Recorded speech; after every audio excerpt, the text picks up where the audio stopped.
उन उच्च कोटि के व्यवसायियों ने जो करोड़पति थे उनको निमंत्रित किया। अमेरिका का राष्ट्रपति चुना गया तो स्वाभाविक भोज दिया।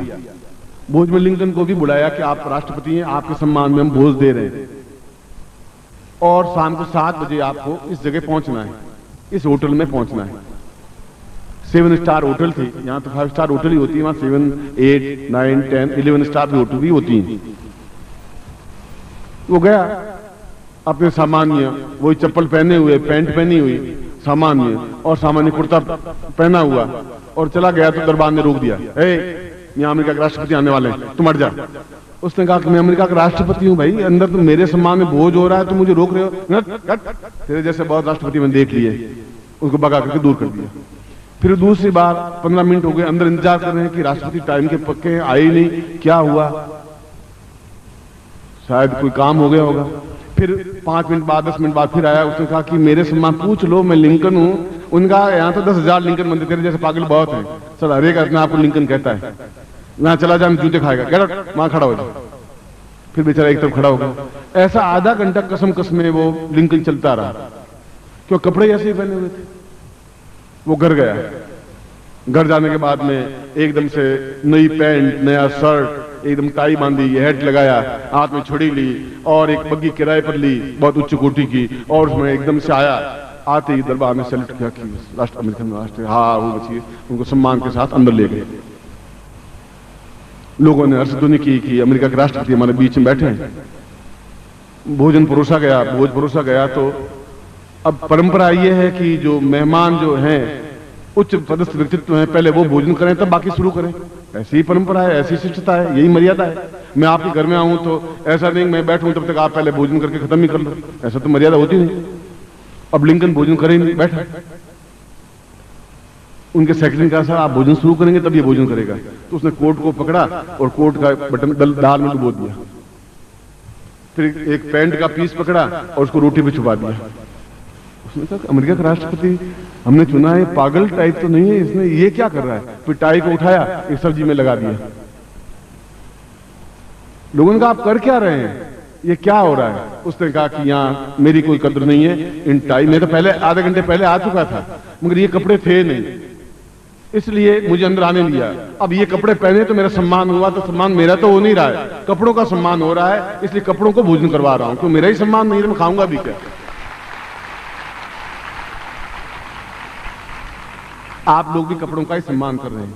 भगवे कपड़े पहने हुए हैं, सफेद कपड़े पहने हुए हैं, दाढ़ी बढ़ाई हुई है, बाल बढ़ाए हुए हैं, और आप दंडवत प्रणाम कर लेते हैं कि महान गुरु हैं।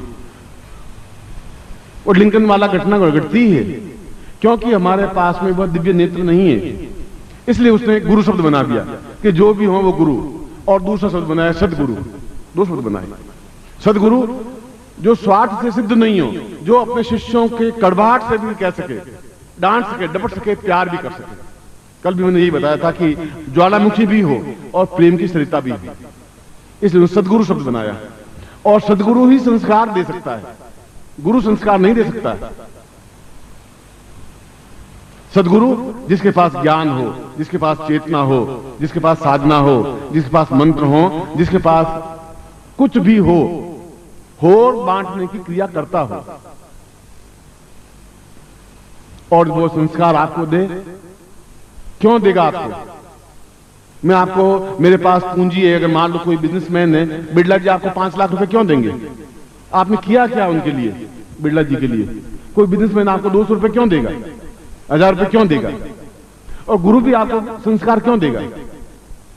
क्या केवल ओम प्रमुखता नारना गुरु करने से दे देगा। वह तो आप टेप रिकॉर्डर से सीख लेंगे, किताब से सीख लेंगे। आप में संस्कार का मतलब है कि आप जब पूर्ण रूप से समर्पित हो जाएंगे तन और मन से, धन तुम्हारे पास रहने दीजिए। धन तो गुरु अपने आप पैदा कर लेगा, क्योंकि अगर उसके पास नहीं तो देवताओं से प्राप्त कर लेगा। और जो अगर उसके पास है और यदि प्राप्त करेगा तो कर लेगा। तुम्हारे भीख मंगों की तरह तुम्हारे पास वो गुरु बन करके तुम्हारे पास नहीं आएगा कि तुम मुझे 5 रुपए दो, 10 रुपए दो, वो नहीं आएगा। समझ लीजिए ये सदगुरु नहीं है, ये गुरु तो हो सकता है। बछल करेगा, छुप करके अपनी पत्रिकाएं बांटेगा, छुप करके पैम्पलेट बांटेगा। और खुलेआम कुछ काम करिए। इसलिए वेद व्यास ने कहा कि शिष्य की मर्यादा यह है कि अपने आप को पूर्ण रूप से समर्पित करे। फिर मैं सब दोहरा रहा हूं, समर्पित करे। तीसरी बार भी कह रहा हूं कि आप समर्पित हों, पूर्ण रूप से अर्पित हों। अब मर जाएंगे तो मर जाएंगे, डूबेंगे तो डूबेंगे, निर्धन रहेंगे निर्धन रहेंगे, भूखे मरेंगे तो भूखे मरेंगे। हमें तो बागडोर आपके हाथ में सौंप दी है, अब मर्जी तुम्हारी, जैसा आप करें वैसा कर लीजिए। केवल होठों से बोलने से काम नहीं चलेगा, अपने आप को समर्पित करने से काम चलेगा। फिर कोई गुरु मिलेगा आपको, फिर आपको भरमाएगा, फिर आप भ्रमित हो जाएंगे। फिर कोई आपको चाचा मिलेगा, आपको दादा मिलेगा, नाना मिलेगा, बाप मिलेगा, मां मिलेगी, पत्नी मिलेगी।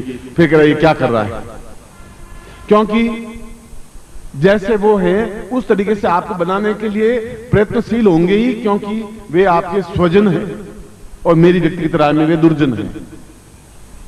वे आपको स्वजन कहें और आप कहें, यह आपकी मर्यादा है। आप उनके चरण स्पर्श करें, उनका सम्मान करें, मगर उनकी गलत विचारों को अपने आप में थोपने की क्रिया नहीं करें। अपने आप में पूर्ण रूप से अपने विचारों को चिंतन करें कि सत्य क्या है। जो सत्य है आप उसको पकड़िए। मेरी बात माने नहीं माने को जरूर नहीं है, मगर वे आपको गुमराह कर रहे हो, गलत कर रहे हो, तो फिर संस्कारित नहीं बन पाएंगे आप। और संस्कारित होने के लिए आपके अंदर गुरुत्व स्थापन होना जरूरी है, और होता है। मेरे अंदर भगवान शिव स्थापित है। एक क्षण भी ऐसा नहीं होता कि मैं उनके दर्शन नहीं करूं, ऐसा होता ही नहीं। गुरुदेव की, गुरुदेव की, गुरुदेव की, वंदलिया माता जी की, सिद्धार्थ साधक परिवार की। हर हर महादेव।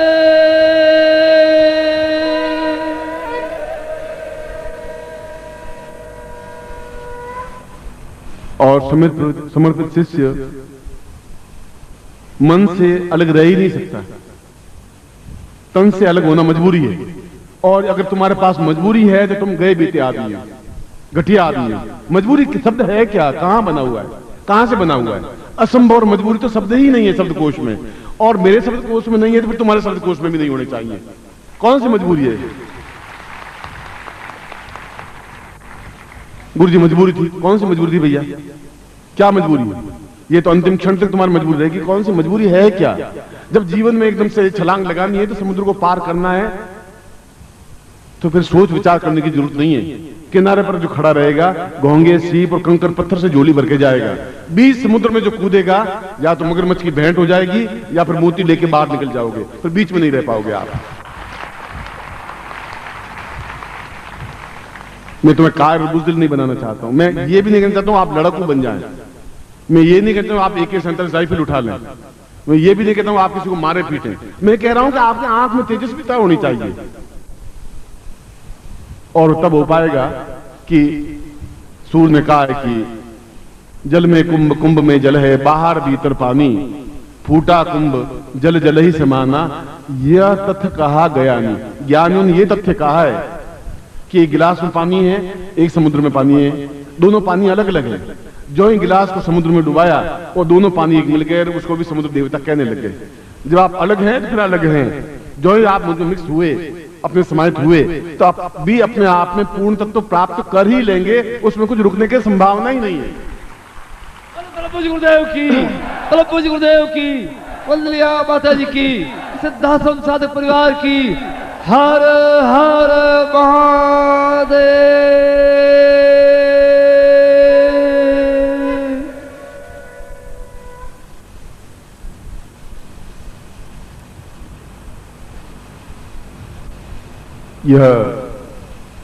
यह बात इसलिए कह रहा हूं कि जीवन बहुत छोटा सा है। वेद व्यास ने कहा कि जीवन बहुत छोटा सा है।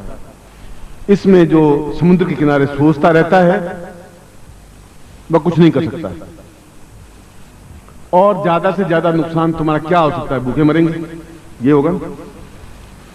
इससे ज्यादा कोई नुकसान तो कुछ होगी नहीं।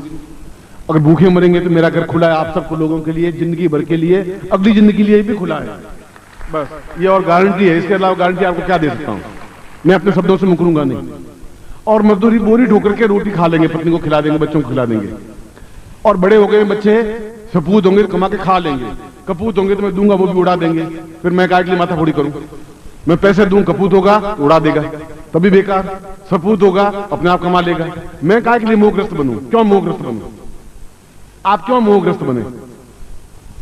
आप उनको छाया देकर के कब तक शेल्टर देते रहेंगे? अपने आप में अहम ब्रह्मास्मि शब्द इसीलिए बनाया है। न तातो न माता न बंधु न भ्राता न पुत्रो न पुत्री न भट्क्यो न भर्ता। शंकराचार्य कह रहे कुछ है ही नहीं, और वास्तव में सत्य कह रहा है। और सत्य अगर विश्वास करना है तो शमशान में जाके खड़े हो जाए, जिसकी अर्थ ही आ रही है। और फिर देख लीजिए कि वो जल रहा है, सब लोग, पत्नी भी खड़ी है, चाचा चाची सब खड़े हैं, बहुत चले गए, स्वर्गवासी हो गए। क्योंकि हमारे भारत में नरकवासी कोई होता ही नहीं, सभी स्वर्गवासी ही होते हैं। चाहे पाप करे अधर्म करे, वो स्वर्गवासी होते हैं, हो गए स्वर्गवासी। स्वर्ग में तो इतनी भीड़ है कि जगह ही नहीं है। और वे सभी जो पत्नी कहती थी आपके बिना तो एक मिनट भी रह नहीं सकती, बहुत बहुत धड़कन होने लग जाती है, यहाँ दर्द होने लग जाता है, वो भी खड़ी खड़ी टुक टुक देखती रहती है, फिर वापस घर आ जाती है, रोटियां खा लेती दूसरे दिन। अब कौन सी मां रही, कौन सी पत्नी रही, कौन सा पति रहा? शंकराचार्य साफ कह रहे हैं, न तातो न माता न बंधु न भ्राता। ये ज्ञान, ये चेतना कब आएगी? ये चेतना आएगी संस्कार से। हम रहे गृहस्थ में, गृहस्थ के कर्तव्यों का पालन करें, मगर दृढ़ता के साथ खड़े हों, मजबूती के साथ अपने कार्य को करें। वैसा तोता मैं आपको नहीं बनाना चाहता जो पिंजरे में बंद है, और आप पिंजरे में बंद हैं। मेरी बात कड़वाहट से भरी हुई है, मगर मैं आपकी चापलूसी करूंगा क्यों? मुझे क्या स्वार्थ है आपसे मैं चापलूसी करूं? चापलूसी वो करेगा जिसको ये है कि कल गुरु पूर्णिमा 5 रुपए चढ़ाएगा। मैं तो कहता हूं आप चढ़ाने की जरूरत है ही नहीं, मुझे एक पैसा भी नहीं चढ़ाना है, न कपड़े चढ़ाना है। साफ कह रहा हूं, मेरे पास है तो मेहनत की हुई जिंदगी में मेहनत कर सकता हूं। मैं शुरू हुआ था एक भिक्षा पात्र हाथ में लेकर के पैदा हुआ था। जब 5 साल का था तो मेरा हाथ में भिक्षा पात्र था, घर में फूटी कौड़ी नहीं थी। और आज जो संपन्नता है देवत्व से प्राप्त साधनों से प्राप्त संपन्नता है। वापिस लौट करके भिक्षा पात्र हाथ में भी आ जाएगा, तभी खोया मैंने कुछ नहीं है, तभी मेरे अंदर लाभ ही लाभ है। जो कुछ मुझे क्या तकलीफ है? मैं तो उस समय भी प्रसन्न था, आज भी प्रसन्न हूं।